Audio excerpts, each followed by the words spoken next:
Ever since I was a kid, my favorite movie was The Music Man, starring Shirley Jones. And I think the reason for that was it was just so imaginary that it was something that I could relate to, because it was just a very bizarre world that I grew up in. I always grew up with this sense that I came from struggle and I came from hardship.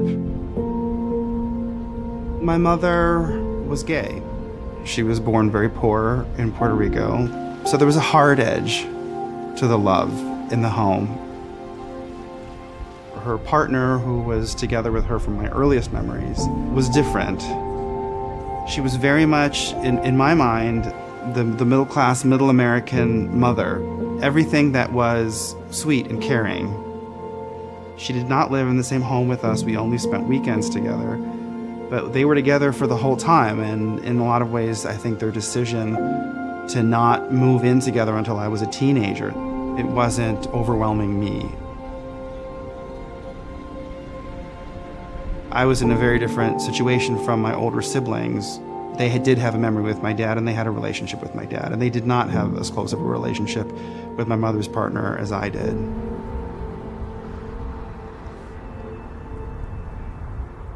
My mom was a psychiatrist, and she was involved a lot in providing assistance to mentally troubled people who were gay or lesbian or transgender. And I worked in her clinic when I was a kid, and so you become exposed in different ways to what the culture was, not just the lesbians, but the men.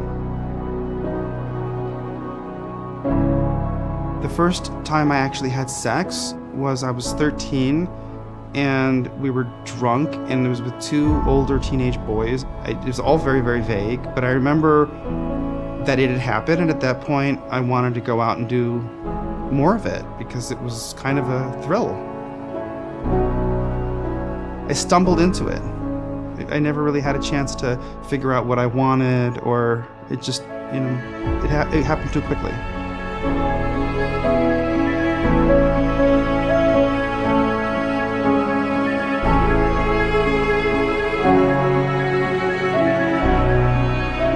I grew up around things that were sexually unusual, and I didn't have boundaries.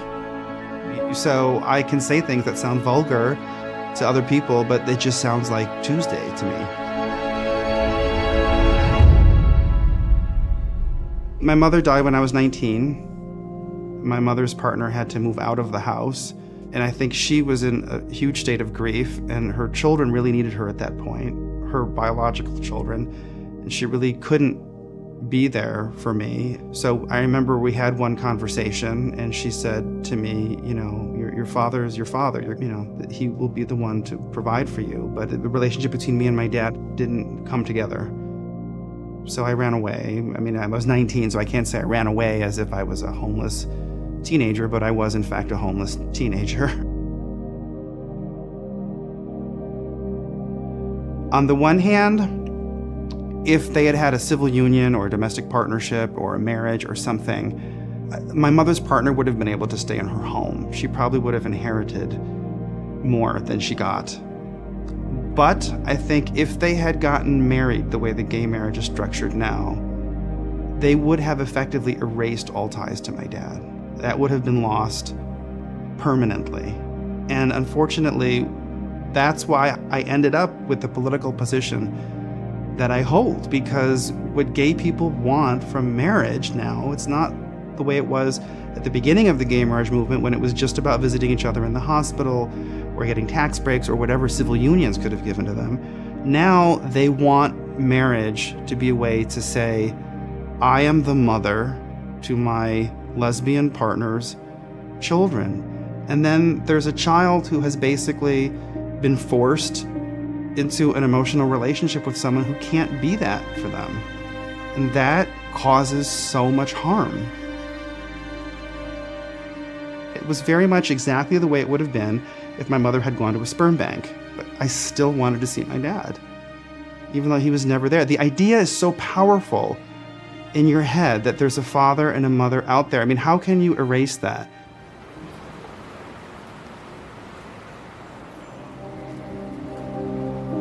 So I moved to New York, and lo and behold, my credit was not very good, so nobody wanted to rent an apartment to me. And so I figured the one thing that I know how to do is how to find gay men. So I went out and found them. And there was a place in the Bronx that had an extra spare room. And so I moved in with this gay man, and I found ways to pay the rent.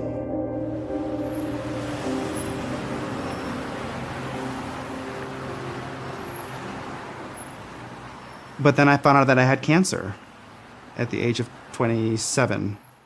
So I had a tumor, and my tumor markers were 95 times the normal level. And so I had to be rushed in to have the tumor removed. And at that moment, I don't know why, but I wanted to see my dad. I really wanted to see my dad. So he flew down to New York. I just remember him telling me, "I'm your father. You're my son." And I moved in with my dad, and I acted like a 9-year-old because I just wanted to live what I had. I had made it past cancer, and I didn't know whether the cancer was going to come back or what was going to happen, but I just decided that I wanted this. I wanted to have a life with a father, and so I just did it. And we're close now. I had never been with a woman, and but I'd always found women attractive. It's just I'd never acted on that because I never felt like I could. It was always kind of scary to me. And then I fell in love with a woman. So I found myself at the age of 29 saying, I have to get married. You know, it was something I'd never felt before. So we got married, and then we had 2 kids. And, you know, that's all I have right now. I mean, I myself am bisexual. That is what I am. I find both men and women attractive, regardless of the fact that I did marry a woman, and I am in a faithful relationship with her. It could have ended differently. It could have ended up that I got into a lifelong relationship with a man, but gay marriage is wrong. Not in my mind, because of religious reasons, but because you can't give kids the support that they need at the same time that you're forcing them to not have a father and then to have this extra person in their life. It just doesn't work.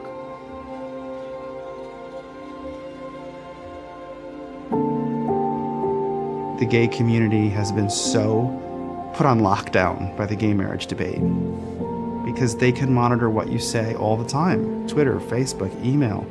They call your job, they call your family. They turn siblings of mine against each other. Some of them I will never speak to again, in all likelihood. I mean, that was one of the most painful things. I guess I just want justice. I want our country to find a sense of putting others before themselves. Whatever small steps we can take, I know it's almost impossible. I hope that there's some way.